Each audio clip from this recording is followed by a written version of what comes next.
किसान तो हम भी किसान ही है, पंजाब का और हरियाणा का, किसानों की बात किसान तो करेगा। लेकिन मेरा उनसे अनुरोध तो यही रहेगा, अगर प्रदेश में ज़्यादा लंबे समय तक कोई एजिटेशन धरने चलते हैं ना, तो वहाँ का जो विकास है बाधित होता है, वो आम जनता भी बाधित होती है। वहाँ के इंडस्ट्री वाले शिफ्ट कर जाएंगे दूसरे प्रदेशों में, और वो लंबे समय तक पंजाब के जो किसान भाई हैं उनको भी नुकसान होगा आखिर में जाके।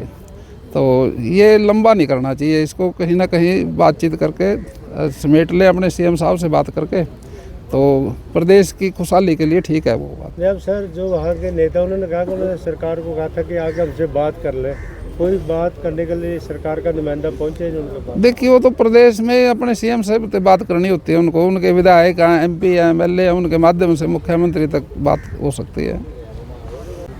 देश के कृषि मंत्री को कहा भी जी किसानों की समस्या है जनधन और इसे सीरियसली सुना जाए, तो आप इस बात से कितना सहमत? देखिए, उपराष्ट्रपति तो सम्मानीय है, उनका पद बहुत बड़ा है, वो जो कहेंगे वो अपने हिसाब से बात करते हैं, उसके बारे में तो हम क्या कह सकें। सर, पंजाब के किसानों को ये कहा है कि केजरीवाल भी इसके लिए जिम्मेवार है, वो भी कुछ करे और उसकी व्यवस्था या मीडिया मैनेजमेंट किसी ने बताया कि वो इंटरफेरेंस करे। नहीं, चलो उन्होंने कहा, वो तो आम आदमी पार्टी की सरकार है पंजाब में, दिल्ली में भी है अपना कुछ, उनका मुख्यमंत्री एक ही पार्टी के हैं, आपस में कोई बातचीत करेंगे तो उनका अपना काम है वो। किसान को मीटिंग होनी थी लेकिन मीटिंग नहीं कराई गई, और नतीजा अब ये है कि 9 तारीख को एक बार दोबारा से रणनीति बनाकर 8 तारीख को आज हमें दिल्ली के लिए निकलना पड़ रहा है। बातचीत जो है वो नहीं हो पा रही है। नहीं, वो तो यही था भी, पंजाब का जो किसान है अपने मुख्यमंत्री जी से बात करके ना, वहाँ की समस्या जो है काफ़ी सॉल्व हो सकती है। सीएम तो मालिक होता है ना प्रदेश का, और उसकी जिम्मेदारी भी होती है अपने किसान हो, मजदूर हो, दुकानदार हो, उनकी समस्या को सुने। को किसान पंजाब छोड़कर पूरे देश में उनके आवास पर सांकेतिक धरना दिया जाएगा। देखो, किसान यूनियन, किसान का फैसला तो अपना उनका फैसला, उसमें तो हम क्या कर सकते हैं। सरदार जी, एक और चीज, आज कि अपने किसान यूनियन वाले इकट्ठे होके अपने कुछ बात कहना चाह रहे थे, और हरपाल जी और दूसरे साथी आपके संजू गुंजाना जी और ये हरपाल सुडल सडैल, इनके साथ जो साथी आए, इनकी जो नेशनल हाईवे में ज़मीन आ रही है उसकी पेमेंट के बारे में चर्चा हुई, वो मुख्यमंत्री जी से करेंगे, और वो इनका काम हम सीएम साहब से कह के कराएंगे। सेटिस्फाइड है सर?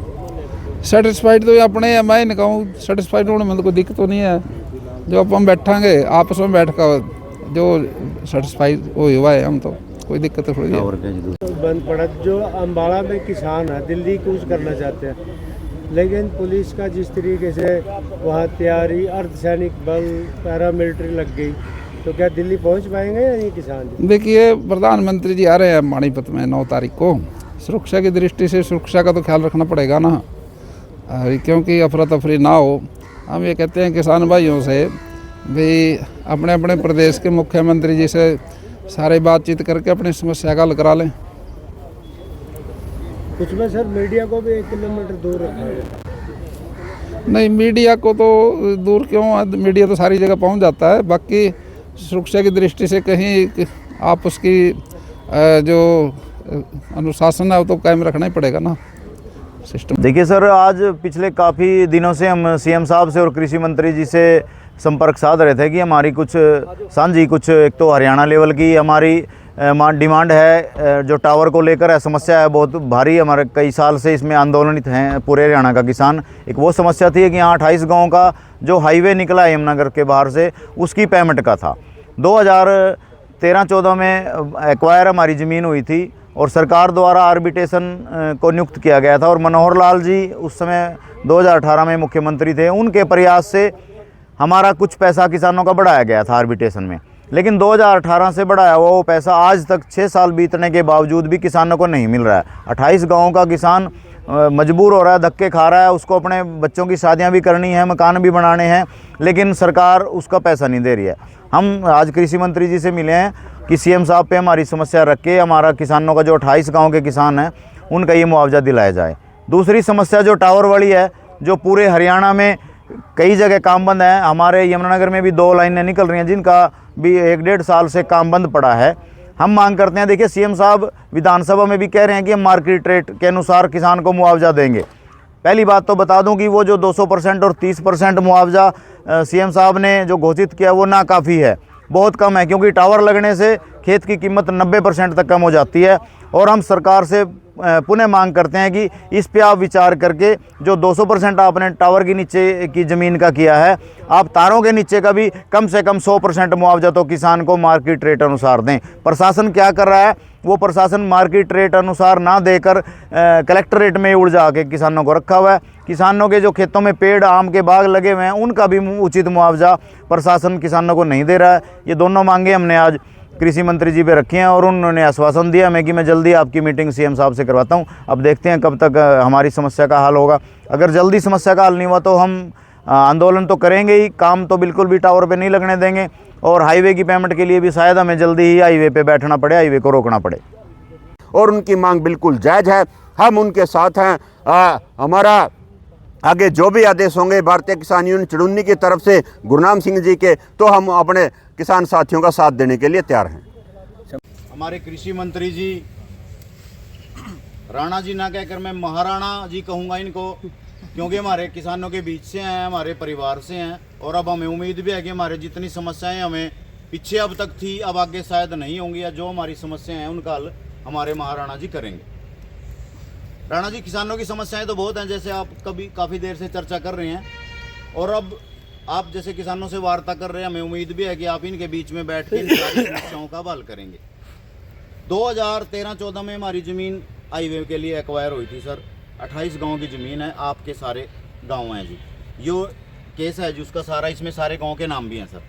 सर इसमें 25, 30 और 35 लाख रुपए में मुआवजा मिला था किसानों को, जो बहुत कम था 13-14 में। माननीय मुख्यमंत्री जी जो हमारे मनोहर लाल जी थे, उन्होंने आर्बिट्रेशन नियुक्त करके 2018 में खुद आर्बिट्रेशन को कह के एडीसी साहब को कह के बादू जी थे यहाँ यमुनानगर जी, उनको कह के 2018 में हमारे पैसे बढ़वाए उन्होंने। 42.5 लाख रुपए सारों का कलेक्ट्रेट करवा दिया, एक ही कर दिया, सारों का एक ही करवा दिया। और खुद सीएम साहब ने कह के आप पूछ सका जी, लेकिन वो पैसा 2018 से अब तक बढ़ के किसानों को नहीं मिला सर। दर दर की ठोकरें कह रहे। NHA आई सर जानबूझ के हरियाणा सरकार को कुछ ना समझ के, कि वो समझता है कि मैं तो सेंटर के अधीन हूँ, मेरा तो उन्हीं के अधीन है, वो हमें कोर्टों में उलझा रहा है। अब हमारा इसमें सेशन में था सर जगाधरी में, वहाँ से भी हमारा डिसमिस हो गया। नाउन जाट भी बराबर ही है, सबके कोई फर्क नहीं है। वहाँ ऐसा क्या बिक्री करेगा जी। मैंने 8 साल हो गए पराली मांग रही, पराली खुआई के का जो है वो भी मैं बताया था बोले मतलब 5 किलो वो रखे और 5 किलो और वो होगा ये बिना खाद के वो होगा। आप भी इसके थोड़ा चेक कर ले। तो फिर हमने वो देखा तो वो वाकई में जो पहले किले बोए थे उसके 5 हमने पेड़ का देखे तो अगला हिस्से देखना था वो बंद था, इनका खोल कर देखा जिससे वो नहीं ले आया था ना मशीन में, वैसी का वैसी रोगन होता।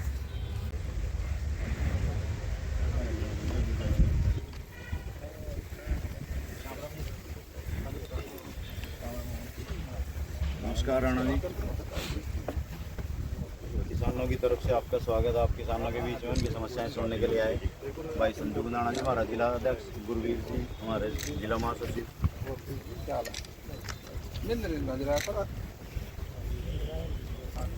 सुबीर आप उधर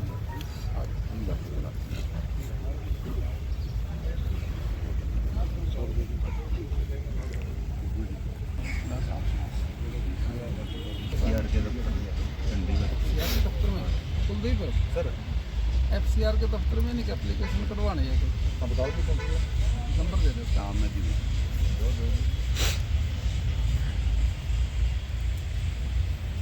कोई नहीं 2 मिनट बैठ जा जल्दी कर लो बात, वातावरण थोड़ा ठीक हो जाना है। भाई की गाँव बोएगी सबकी दिक्कत है कि पर्ची नहीं है, पहला पानी ला लिया होगा कुछ ना लगाया लिया जी, कुछ ना लगाना रहेगा। पहला चलेगा पहला कुछ ना दे दिया जी, कुछ करा रहा पहला पानी की पर्ची नहीं मिल रही। जानकारी के लिए बता रहे आपकी इस बार अपने मैं डर गया था कुछ पहले, कोई महीना पहले, वो अपना पार्टी का कार्यकर्ता मिलने चले गए उसको। मैंने बोले इतना क्यों बोली? राणा जी 5 किलो बोल रही। वहाँ और कितने रह रहे? जो का 20। मैं कब बोगा? जो का जी 1-2 दिन बोऊंगा। मैं खाद कूद की दिक्कत तो नहीं। तो कहने लगा राणा जी मन्ना खाद पाए 7 साल हो गए DAP।